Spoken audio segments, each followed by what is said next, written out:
bosses these days have to try to keep the morale high among tense and demoralized employees. And this is a topic that I've talked before about with Cheri Perry in a normal time. Let's just put it that way. Now these are unusual times, and business strategist and workplace culture specialist Cheri Perry rejoins me on the LaMarca Law Group Newsmakers line. Cheri, welcome back to the program. Good morning. Hey, good morning, Jeff. So, Cheri, you talk about workplace culture all the time. You and I have talked before about keeping the morale up of employees.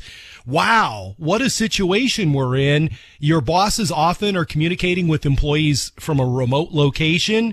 What are you thinking about here when you talk to employers about boosting the morale of their employees? It's a great question, and you're exactly right. We're in totally uncharted territory.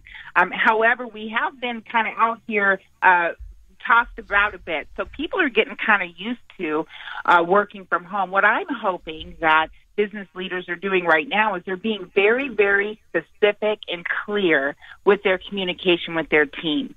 Because right now, Jeff, there's so much information coming at us from every angle, and it seems like, you know, half of it's on one side of the issue, half of it's on the other. A leader has to find some way to bring a bit of certainty in a very uncertain situation. And so the best way to do that is to make sure that you're directing or diverting the focus of your team by giving them something positive to focus on. Does that make sense? It does make sense, although give me an example. Is that, for example, setting a goal and then praising the employees when they meet it? Or what are the examples when you are giving specific goals and you want to use that as a morale booster? You bet. So a great goal is just a real good example. I'll just share something out of what we've done just in the middle of this whole COVID-19 scenario. Before COVID-19, I would communicate with my staff at a minimum once a week via an email or something like that. Obviously, meandering around and talking with everybody, but we don't have that same luxury today. So what we're doing is every single day is, hey, good morning, it's Monday. Good morning, it's Tuesday. Every single day we have a message saying, hey, guys, here's what we have going on today in the work, and if it's a objective or if it's a word of encouragement, giving them something to focus on aside from just the news of the day is really, really important. So that's one way to have constant, clear, daily, really, communication to say, hey, team, guess what? All life might be going like crazy, but we've got stuff to do today. Let's be focused, and here's a bit of encouragement from me today. Make sure your staff knows that you're in touch. You can't be oblivious during this time. They have to understand that they're not looking for business leaders and owners to say, hey, I know exactly what's going to happen. We don't. But what we do know is that we've got a business to run, and whether that's behind the scenes in low gear because we haven't been given permission to shift it into high gear yet, or maybe we're one of the companies that's out there actually able to work at this time. In either scenario, we've got to be the leaders at the front saying, hey, guys, we got this. Let's stay focused. Cheri, who are the leaders you look to during this time? Who inspires you when you're teaching leadership skills to businesses? That's a great question.